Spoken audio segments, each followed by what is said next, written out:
This is I just did a video and I decided to delete it because um,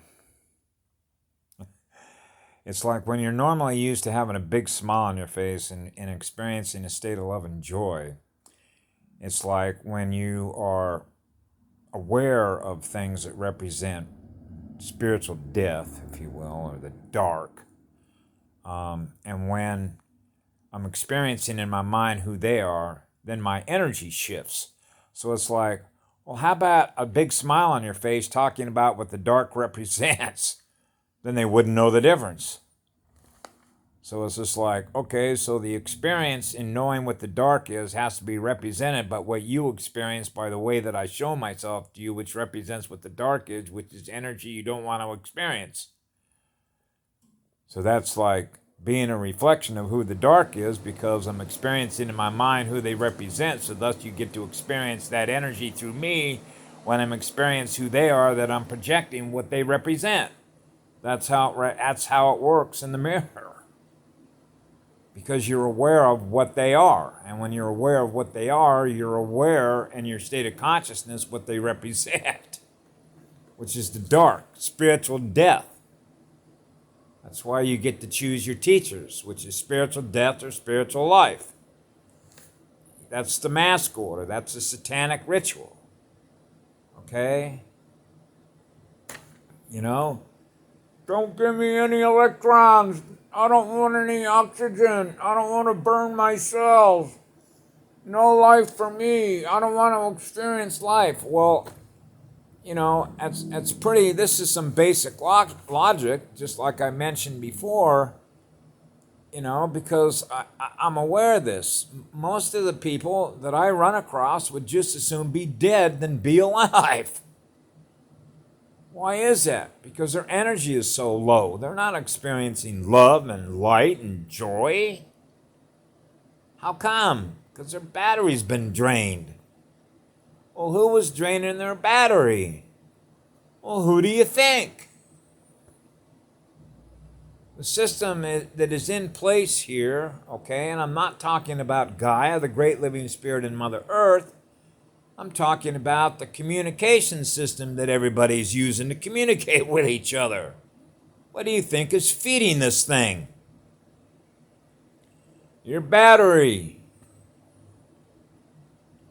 So I've said, for God, I don't know how long, for at least 5 years now, until you all get rid of your communications, which means your laptops, your desktop computers, your Wi-Fi, all of your modems. Until you throw all that stuff in the dumpster, your energy is going to be fed on.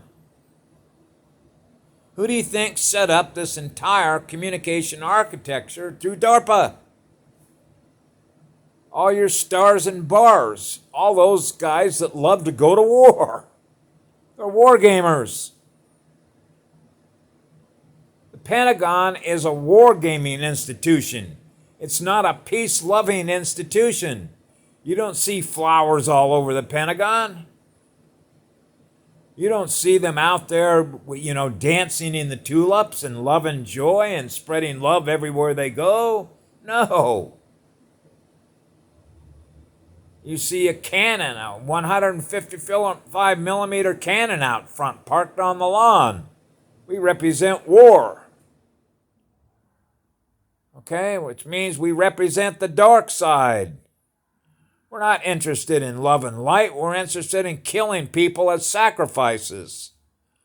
I mean, Jesus, they invert everything. The Department of Defense, really? Then why do you spend all of your energy, your state of consciousness, in proposing contracts with Lockheed and Boeing and SAS and Raytheon and Los Alamos and all these other thousands of contractors in which we employ millions of people? You have any idea how many millions of people every day feed their families and their children to go to war? Jesus. How many millions of people that work for telecommunication companies to build towers that are all around you that are killing off all the cells in your body? Okay? The surface population of this planet, everything that was built was meant to commit suicide. Okay? Are you aware of that? That's what they do. Ask Patty Broussard. Why do you think she went into NASA? Why do you think she reconnected? Put everybody back on 0 point? Because they were just going to go ahead and let humanity just run out of energy and poof, you're gone. They were going to allow two galaxies to collide with each other. Okay? How are you going to route out that much dark energy that exists here on the planet in every institution, which includes Verizon, AT&T, everything in Silicon Valley, which means all the employees that work at Apple, all the employees that work at Microsoft, okay? All the employees that work for all these telecommunication people, they require a paycheck, don't they? What are they going to do? How many people in the United States of America are employed with companies that are essentially trying to kill off everybody on the planet? Are you aware of that? Everything that they set up from the time they started their first radar. Okay? How many people, remember the Spanish flu? Okay? Ever see the movie called The Killing Fields?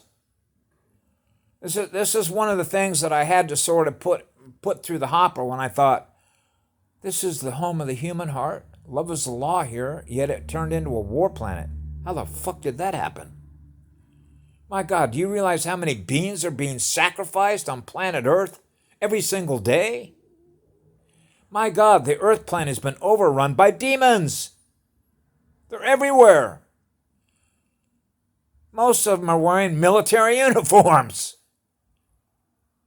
wearing law enforcement uniforms, wearing fire department uniforms. I don't take any pleasure in saying any of this kind of stuff, but I knew this as a child, which is why I said when I was 8 years old, please, I want out of here. I don't want to have to experience everything else that I'm going to have to experience from this moment forward, because I realize how much pain and suffering that represents, because I'm going to experience how many beings are being sacrificed down here in order to feed demons and those that feed on our batteries. So you realize that this place right here is like going to be turned into a dead planet. Wait a second, there's Mother Earth, the great living spirit of Mother Earth. Wow, now I got a spiritual sanctuary where I can rebuild my battery, get my energy back up. Wow, I got a powerful magnet that I'm attached to. I'm going to be with her. So this is why the military-industrial complex, otherwise known as MIC, that Eisenhower and everybody else was talking about, right? Put it together, okay? The United States of America was supposed to be a peaceful, loving, kind, generous nation. And a lot of the people that I've known as friends of mine and people I've worked with, the the average being in the United States of America, if I do this over time, okay, in the 1950s, where you could walk down any typical street in America, generally the energy was neutral, okay, which sort of meant if you were going to take an average of the vibration, the energy that you could experience walking through the average neighborhood.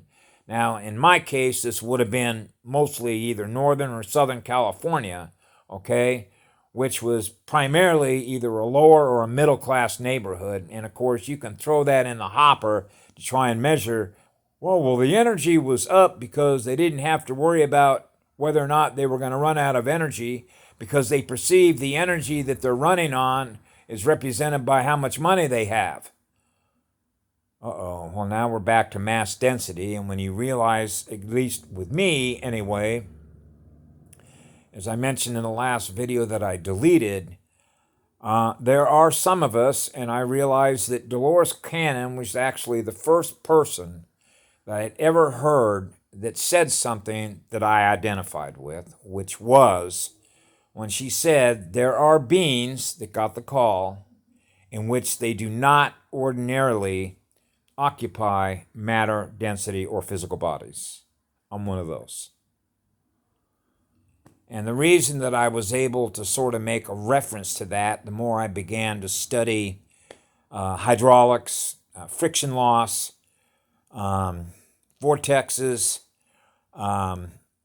spin of the top, spin of the heart wheel, the Merkaba, and all that, but particularly when it came to mass and density and what's called mass density. And then because my father worked in the aeronautical business of lift, because my dad was a pilot. He was a pilot actually before World War II ever broke out. He used to fly for Grumman, delivering airplanes to Pensacola, to where the Navy's flight school was, right? So my dad was flying planes for Grumman to deliver them to the Navy before World War II ever even broke out. So my dad saw the writing on the wall. So the point I'm simply trying to make is I learned a lot about density, altitude, lift, gravity, anti-gravity, okay, at a pretty early age. So I began to realize that one of the reasons why I was always giving away so much material stuff, okay, and giving away all my money, I didn't want to hold on to it, had more to do with density than it did anything else. Meaning that I was looking in the mirror and realizing that I didn't like to be in this body because it's slowing me down. Which, when I began realizing how much energy that I had, like my parents realizing, my God, this kid's hyperactive. And my creative conscious imagination was like way out there, which means I'm experiencing what I used to call being in a dream state, or they used to call us daydreamers. Hey, you here? No, man, I'm somewhere else. See? And then, of course, that was reinforced by a girl that said to me one time, and I've said this before, what does a girl got to do to get your attention? Because you realize that you're moving so fast, because you want to experience so many things that you can experience, that I began to realize that what this really is that wherever the light needs to be restored, wherever it needs to be restored in the entire cosmos, then we want to be there, wherever it is. Because we realize that in the cosmos that we reference as a self-reference in the mirror is that I'm not supposed to be experiencing any loss of light or any loss of love wherever we go, which means I'm not supposed to experience anything less than pure light, which is pure love, right? So any time that we experience that is anything less than what that is, we have to be there in order to restore what it is of everything we're giving love to, because that's the only thing that we ever experience. Okay? So now I'm beginning to realize, well, how'd I end up here? Okay? So I have to sort of figure that out on my own when I began to realize how that works, because I realized that I don't normally occupy density. And the reason that I realize how that works is real simple. And that is that I don't normally occupy or have a relationship with a particle. Because when you realize what density is, which is weight, it means that we don't like to carry any baggage. Because anything that represents weight, which is mass, does what? Slows us down. So we don't like to have a relationship with anything that is attached to us that does what? Slows us down. And why is that? Because we want to be able to go as fast can be, which means anywhere the light needs to be restored, we want to be able to travel across the entire cosmos wherever the light needs to be restored from source. So source is going to send a unit out wherever the light needs to be restored, which means wherever the light is being lost, from which source is aware that the light is being lost, will send a unit of consciousness or light and living spirit to restore the light wherever it's been lost, wherever we need to go. Which means we have to be able to travel at the highest rate of speed to do that. Which is why we don't normally occupy or have a relationship with the particle, which is pure love, which is pure light, which is pure spirit. Okay, so that's why we're always in restoration mode. Okay, which is why these bodies are too heavy for us. Okay, we don't normally occupy matter bodies. Okay, so you met one of those. Okay, so it's just like, that's why we have such extremely sensitive antennas of being able to detect anywhere that there's a loss of light, anywhere. So we're going to bring the light in wherever we have to be to restore it. So that means that our batteries are always being drained, but we bring it right back up to restore it. So what makes it difficult is the result of what happened to this avatar over time as a result of having been in such a parasitic vampiric energy zone. It took an enormous amount of light for me to be able to keep this thing running. Okay, I should have, I don't know that I've ever mentioned this before on this phone, but I should have been dead 14 different times, and I'm still here. Okay, and the only reason that you can account for that is how much light that I'm running.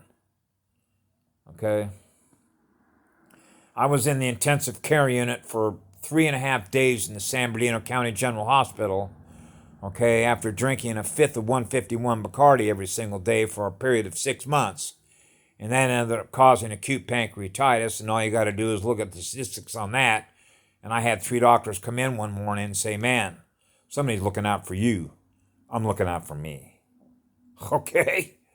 My light has to burn always. Okay, which means you can't put my light out. I'm a source unit. Okay, which means we burn the hottest fucking fire. Okay, to keep that light burning as hot as we possibly can. And that was evidenced by the experience that I had in 2016 when the energy was going up from any square centimeter of my flesh, and I thought I was going to come apart at the seams. And then I realized, okay, I'm reaching another plateau. Now what do we do? You know, which basically means I'm burning off all the junk. Okay, as a result of all the junk we pick up, I call it goo. Now, others will call it black goo, okay, which means negative polarity. That which is seeking to drain all the light in everybody. Okay, so you can see that. We can know that. So all the communication system that was set up deliberately to do what? People didn't realize that they were using their state of consciousness, okay, which means the energy from which you're experiencing who you are, that allowed for a communication system to be set up in which it would be used to terminate you. Okay? And that's because a being that is running on black goo, if you will, doesn't have any love for itself and doesn't have any love for you. That means that everything that it does with its state of consciousness is going to be done to terminate itself. So when it has a state of consciousness and intelligence and it's operating in a relationship with another being that works for a military-industrial complex, then they're going to have a relationship with each other in which they're using money to develop a system in which it's meant to do what? Self-destruct. Okay? That's the nature of the way that energy works. Which is why it's a universe killer. It's a state of consciousness that represents the opposite of what the light is. Which means it lives in darkness. And when you're living in darkness and you're a reflection of what the dark is in the mirror, then you naturally are repelled by the light. So you're naturally always draining the light wherever you go. And we have millions and millions and millions and millions of people that do that. that work in all these institutions in the United States of America. They work for all the telecoms, they work for Verizon, they work for AT&T, and here's the kicker. They don't even realize they're committing suicide against themselves and their children. Okay? That's how bad it is. That's why she took the gloves off. Now, I know these things because I've known these things since childhood. Okay? So at the end of the day, everybody that's in America is going to have to decide who they want to give energy to continue to do what they're doing. And why I've said for 5 years, until you get rid of your desktop, your laptops, your communication systems, and reestablish a spiritual relationship with the great living spirit and Mother Earth, then you are continuing to give energy to something that is dark, that is meant to self-terminate humanity. Because they set the entire